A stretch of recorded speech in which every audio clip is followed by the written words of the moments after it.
I'm Corey. And I'm Kyra. And welcome to Above the Bar. We're just two fun attorneys sharing conversations and yummy libations every week. So you're a part of these conversations. We want you to hop on in. We're putting a legal twist to things, but they're everyday conversations that you might be having, and we want to have it with you. Yeah, so join on in the conversation. Be sure that you follow us on social media and comment. Let us know what you want to talk about, and also let us know what cocktails you want us to make. We'll be the taste testers for you.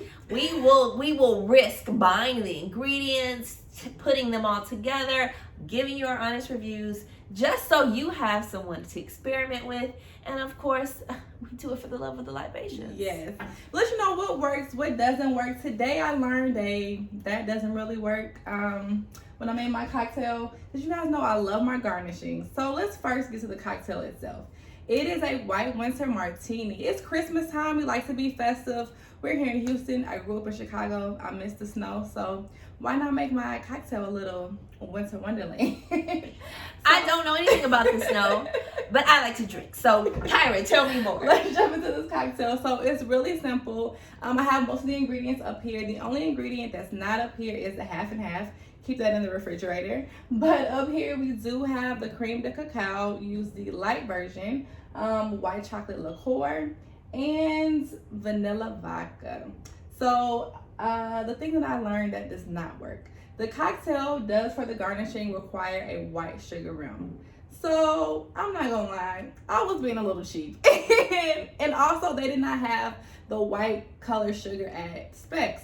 So I thought, that's okay, I'll just use regular white sugar. It's not as pretty and it doesn't take to it as well. So I do recommend actually getting the proper sugar for your cocktail rim. Sometimes we can get away with regular sugar, not with this one. But the one difference also with rimming this cocktail is that you use honey instead of like a lime or an orange zest to kind of get the coating. Yeah, you want it a little thicker, and the honey will give it like that whole. And if you want it, let's take it a little closer. You see, it looks very festive and wintry.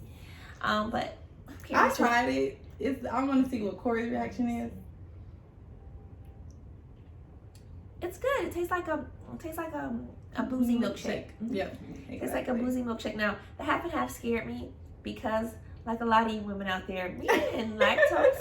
Well, I don't know. Sometimes we're friends and sometimes we're enemies, and it's not a lot. It's just 1 ounce of the half and half, 1 ounce of the creme de cacao, and then 2 ounces for the white liqueur and 2 ounces for the for the vanilla vodka. So very simple. Put it in the shaker with lots of ice to get it like nice and cold and chilled, and then voila. Yay, cheers. Well, I hope that everybody is looking forward to closing out 2020, but we have some unfinished business. We got lots of stuff going on, and at the top of everybody's mind, it's been the top of our conversation for the past 2 episodes, is the stimulus package, is coronavirus, is what we're going to do next. So what's up with the stimulus? I want my money. Is it coming next week? Is it going to be in my account? So people have lots of questions. First, people are disappointed that it took Congress forever and a day to come up with $600. Like, for all the time that we've been in COVID, that people have been unemployed, $600, I don't really know what that is going to do. I've definitively spent 4 times that on cleaning supplies, on masks, on the new preparations on how to live your life, because I always forget my mask, so I'm always running to Walgreens or something, buying a new mask, buying gloves, kind of preparing for our new world. So just that alone, reimburse me my PPE. How about that? Not a PPP. Give me my PPE back. So Trump is saying that he wants to increase it to $2,000. Well, let's roll back that we finally, after weeks and weeks and weeks of hearing about it, of being on the edge of our seats about the amount, about what will be included in the stimulus package, we get to a ending, or they feel like they're going overtime. They're working on the weekends, trying to avoid, also tied to this, a governmental shutdown. So we get to the end. Both the House of Representatives and Congress are together. Senate's, hey, we finally reached a deal, bipartisan deal, and Trump says he's not going to sign the bill. So some people are like, wait, how did he get that far and Trump was not involved the whole time? Like, No, y'all know your president don't really like to work. So he did relinquish a lot of the kind of back and forth and negotiations to like the secretary as well as just the both parties to figure it out and then come to a solution and present it to him. He has not outright vetoed it, but he said he wouldn't sign the bill, which is different than a veto of the bill. And then at the end of the day, they still have already scheduled and can still override his bill. What I like about this process is it kind of teaches some people who are unfamiliar what really the three segments of our government are. And although he has and presidential powers and executive powers, Congress is the most powerful kind of body in this trifecta, and so they can't override his decision. And I think that would, for me, like, people think, oh, the president does this and that. He is a part of the decision-making process, the problem or the solution. So I would say this: other countries are really stepping up and having a caring heart for their citizens in a way. I feel like America's kind of like, get over it, it's COVID now, just live your life, be broke, be poor, go stand in the food line, don't have a job, don't get unemployment. So I feel like it's been very heartless the way we do it, and we will share the facts of what other countries are doing, which is done multiples of the $1,200 that we got earlier this year. And the $1,200 worked because we thought it was going to be what? A couple of months, 3 months. Exactly. And then on top of that, like, some people are, okay, so before with the initial stimulus that came out earlier in the year, it was based on your tax situation from 2019. Okay, reasonably so. But now, like, people who were making that this entire year may have been let off or unemployed. So what are they basing that off of? How can you now reapply for the second round of stimulus? And so I know that that's some confusion. And the bill is so bulky. 5,000 pages, and I kind of had, during the stay-at-home order, I was up to date on all the COVID and the bills that came out and interpreting them and stuff. But 5,000 pages, come on now, I don't know about that. We're kind of waiting for people to tell us what's in the bill, and the reality is probably a lot of senators haven't read the whole bill, because who gets through 5,000 pages, right? They're relying on other people to tell them the pertinent facts. Exactly. So we're here. The bill is ready to be signed to avert a governmental shutdown on Tuesday, and to keep some things like federal unemployment rolling, some things that are important and lifesavers in the clutch as people close out their year. So here comes Trump. Well, I'm gonna go ahead and let you finish. Well, this is a question for y'all and for you. Here goes Trump. And have you ever had like somebody at your job who does stuff like for show, like, but they do it when they understand? Because I don't think Trump's a stupid man, I think but they do it, and back to my example, they do it when it doesn't matter. Like when the decision's already made, they're like, this is ridiculous. I'm not putting up with it, but it's already made. So it's like you're making a show. Go sit down.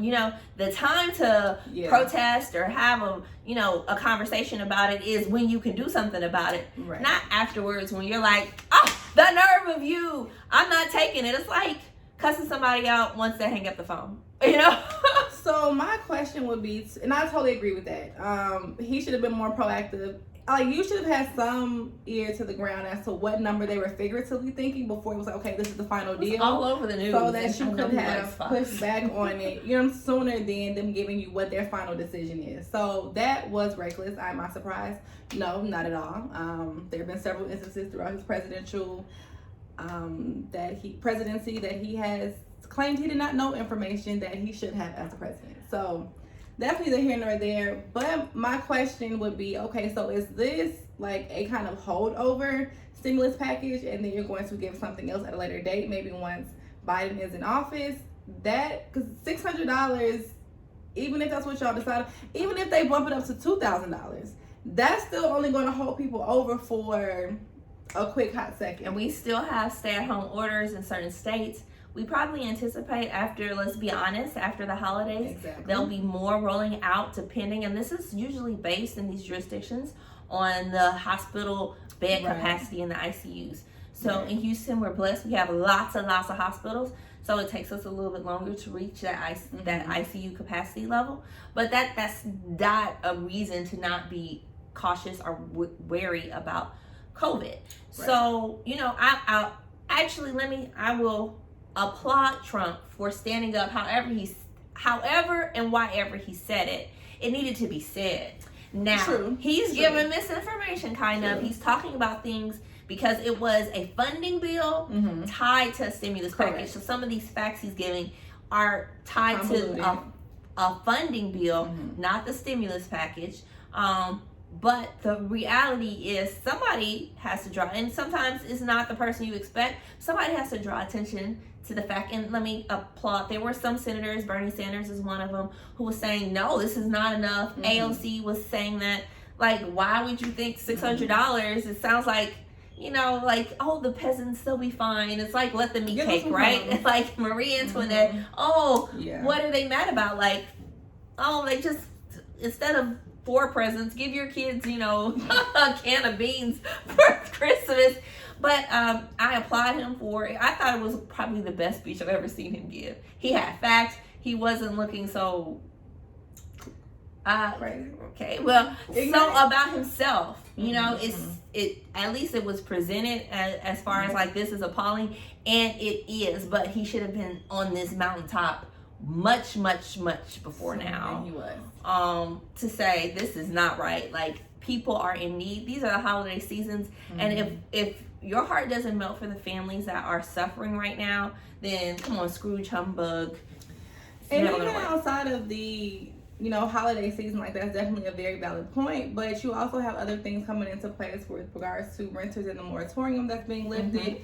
And all of that back rent will be due. It's not like, okay, well, we're just going to make it poof, disappear. No, that's a responsibility over a lot of people's heads. And so $600, that's not even going to cover moving expenses. If they, you know, if someone is kicked out of their apartment or whatnot, God forbid, but I'm sure that there are going to be people in that situation. Yeah. So just looking at the facts of the situation and the facts that real life Americans are facing, $600 is, it can be come across very disrespectful and kind of like a slap in the face. And like you said, just, okay, you peasants, here's some crumbs and figure it out. Yeah.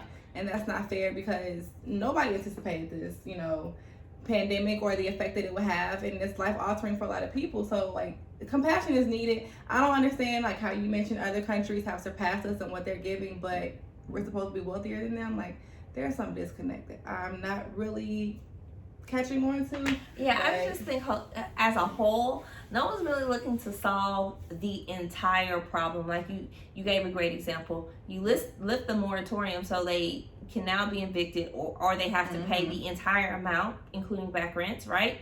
But I'm a landlord, and from a landlord's perspective, I'm still paying a mortgage, right? So I have to move this along for this to be equitable, or it's just going to push it to foreclosure where you're still going to get evicted and I won't have the property. Right. And so, you know, if you're not giving holistic solutions, like looking downstream and upstream and saying, okay, we need to have a statute for the tenants. We need to have a statute for the owners. We need to have a statute for what happens to the lenders, so that it all makes sense. What we know is what the trickle down economy is. Something will crash, and those crashes make other things crash. Exactly. So we have to be smart and mindful of it. And I think the $2,000 at least begins the conversation, but that conversation needs to continue. Right. Right. $2,000 isn't just like the $1,200 wasn't a magical all the time, all the way fix, right? So being thoughtful about it, and I just don't know who was doing that.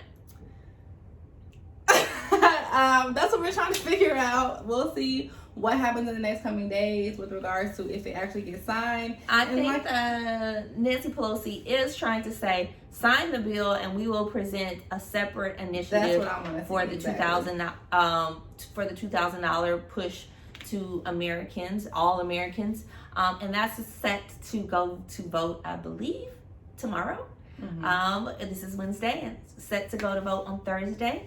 But I think it needs a unanimous vote, and we just know that somebody's going to be grumpy and decline that unanimous vote. So I don't know if it has much of a chance. And if not, I'm just going to keep my eyes and ears open and see what happens once Biden steps into office. See what happens with this upcoming election in Georgia and how that sways the House and the Senate, and just see what progression we can make with really making an impact on people's lives and getting our economy back stimulated and putting people in a position to get back out. And I'm not saying get back to how things were with regards to being outside and getting about, but just getting back to being able to manage your household financially and not have that stress burden over your head. Absolutely. I know it's going to take a long time to get there, but we have to make more steps, productive steps, proactive steps to get there versus waiting until the ninth hour and say, oh shoot, it's about to be a government shutdown. Right, okay, let's hurry up and figure it out. Like, we should have been doing this all along. Yeah. So I'm hoping that Congress can change that, or somebody. I'm hoping that change is coming. And what we don't know is if you don't push for change, then the tsunami comes and washes everything away, and the change will happen irregardless. So I hope that we are thoughtfully planning for it. But while Trump was busy making that what I thought was a very nice speech about the COVID relief and what needs to be included or what seems like fat that needs to be trimmed, he was also trimming his own fat in his pardons. Now, the president does have the ability to pardon individuals who have a worthy cause, and even the Tiger King has presented papers, 2,000-page document to President Trump for his pardon and him and his Carol Baskin saga.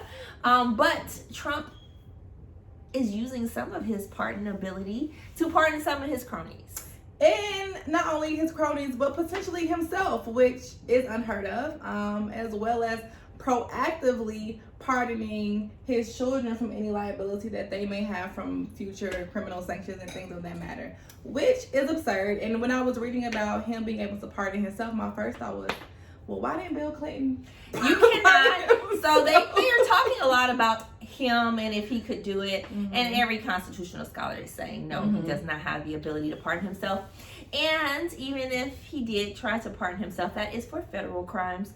And Supreme Court would definitely. Well, if he said the Supreme Court, who he chose 3 of the members, says, okay, well, we don't know, or bows out of it, and he's prevented from being prosecuted federally, that's not a state pardon. And the state of New York is on his booty. Very true.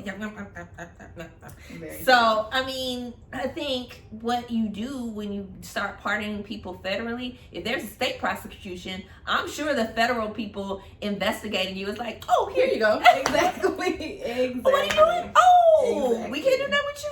Well, what are we going to do about these papers? Exactly. I'm going to send it right on over to the DA over in New York. Like the troubles he's having now with how he's treated campaign dollars and things of that nature. So, but I think, his campaign slogan was like, make America great again. And if you love America, and lots of people love the flag and love waving it and love the singing, the national anthem. But if the basis of America is our Constitution.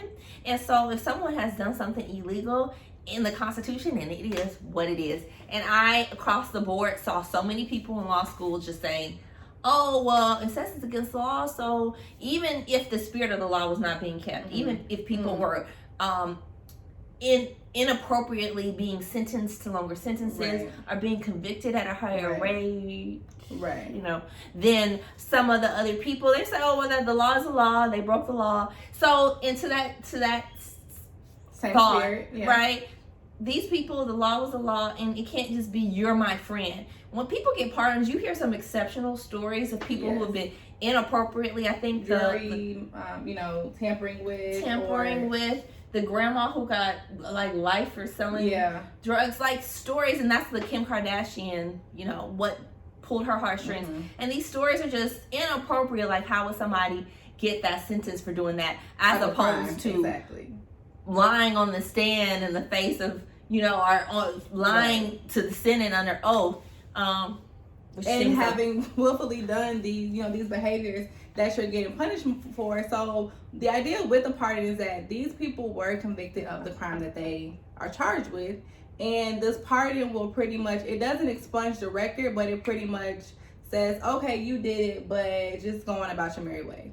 And so it is like for these things that they did, in comparison to what Corey's talking about, it's like, okay, parties are typically for those very egregious type of situations.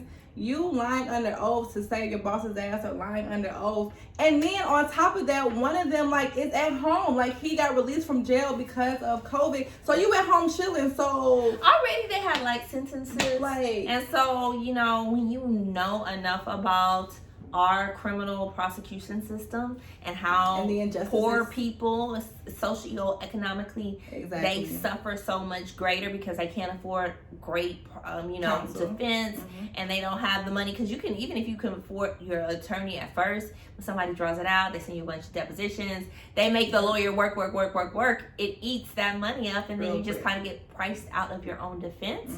And so I mean, again, that just speaks to the travesty, which I hope people are keeping their eyes open to as far as the prosecution system. I'm interested to see exactly who, I know it's up to 26 people, I believe, that he's trying to give these pardons for. We'll see if they actually go through in enough time. I have read that in the past, like, some prior presidents were able to stop the pardon because it hadn't actually been completely effectuated. Oh, okay. So we'll see if he's able to actually get it through quick enough before Biden comes into office. But just his thought process and like, oh, okay, let me hurry up and let me get out of jail free cards for all of my homies and myself and my kids. I know we did all this stuff, but I'm the president. I can do what I want to do, which I know has been his mindset from the beginning, or that's how it's come across. So we'll see how this actually unfolds, what different layers, like Corey talked about, with our legislative system, and who can kind of maybe stop. I don't want to say stop, because he does have presidential powers to do so. Yeah. But it has been unheard of a president trying to pardon themselves. But leave it up to Trump, good old Trump. He's gonna try it. Yeah. Well, I think we shall see. But as we think about accountability, not everything that needs to be accountable is quite as serious as the president of the United States. Some things are just things that we see and we just kind of let it go by. It's not a big deal. We think the experience is only ours. And then we start opening our mouths and sharing our experiences. Right. And people start chiming in like, girl, me too. So what's going on with Bravo? So let me take a little quick sip before I get into this.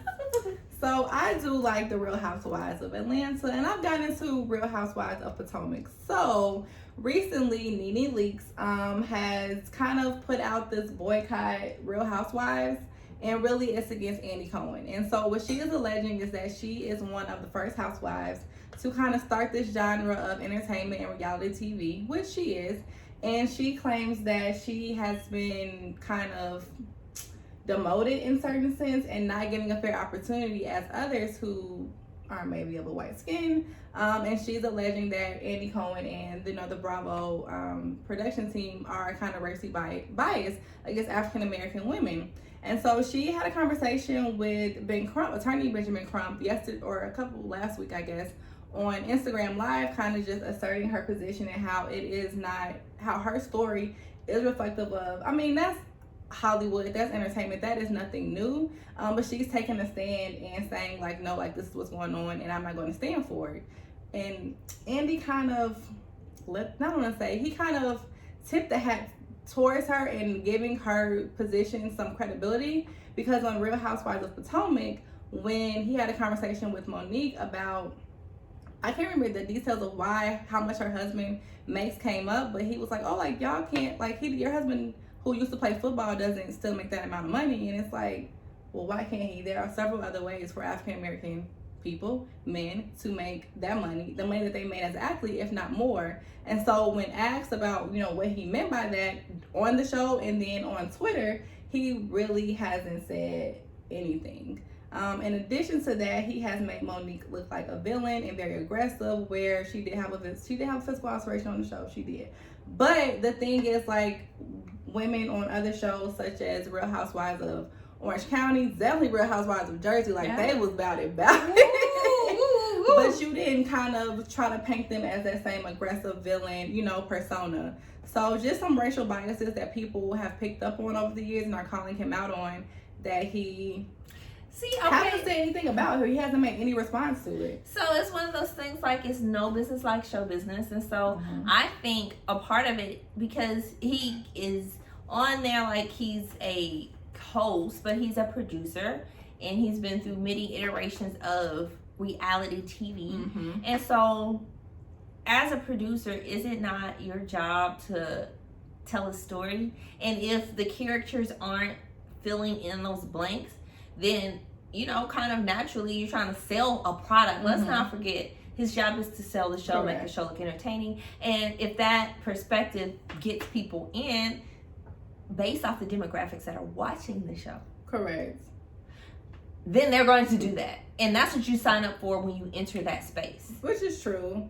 So as you mentioned, like him being the host and being biased, do you think, because people are saying that he should not be the one that does the reunions, because he does have personal relationships with some of the women, and so he kind of will, like with Monique, he was saying like she didn't do certain things and trying to make her the aggressor over Candace, when production like rolled the clips back of what actually happened, it's like, no, Andy, actually Monique is telling the truth, and you're being biased and you're lying and saying that what did not happen did in fact happen. And so he did that kind of multiple times through the episode. So it's like, okay, like, where's your accountability? Where is your objective lens at when you're asking these questions on the interview? Or are you the one that is stirring the pot because you want to sell a certain type of show to a certain demographic audience? Yeah, I think it's probably a little bit of both. But being a producer, you know, so everybody, and I am not, you know, I don't know everything about it, but I do know, like, you may have like a producer or someone who's in charge of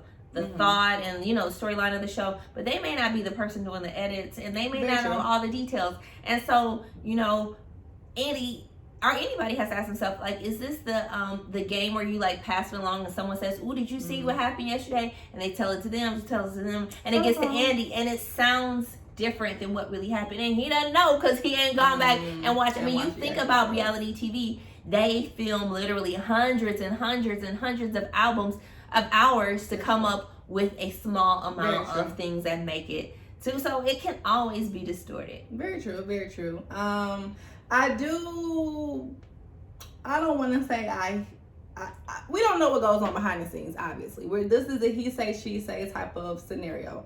But Nene's story does tickle my ear, because she is one of the original housewives, and the fact that there have been other women before her that have either gotten spinoffs, or she says have surpassed her in pay or things like that, like, and people watch the show for her. Like, I am kind of disappointed that she will no longer be on there. So it's like, was she not given, you know, her just due for how much she helped Bravo come along? Help Real Housewives come along. And it's like, okay, well, where's her check, or where's her opportunities? Is what she was saying. She's not saying boycott it for forever, but she's just trying to shine a spotlight on what she says is a bias within that industry, or more so within the Real Housewives kind of, you know, production or whatnot. So. All's my life, I have to fight. You know? Well, but the good thing about the end of the show is you don't have to fight this recipe. It's delicious. We'll call it nutritious. You know? And then when the kids like actually like, "Hey mama, I'm just drinking some milk, like, you know, just fancy milk in the glass." Because my son will be like, "Oh, go," and I'll be like, that is true. So wait, maybe don't do that. Grown up juice. Just tell him it's grown up juice and leave me alone. That's my advice. So if you try it though, before we let you go, as always, if you try our cocktails, let us know how you like it. Let us know if you tweak it or change it into your own little special recipe. And we want to hear from you guys. You can put a little cinnamon on top too. Dang it. You can just go. Okay. Yeah. We're gonna try that one. Yeah. So thanks so much for joining us again. Make sure that you check us out on YouTube at Above the Bar, and on Instagram at Above the Bar Podcast. And as always, send us a DM, comment on our posts. We want to hear from you guys. It's conversations and libations. Cheers, guys. Cheers. Happy New Year's. Merry Christmas.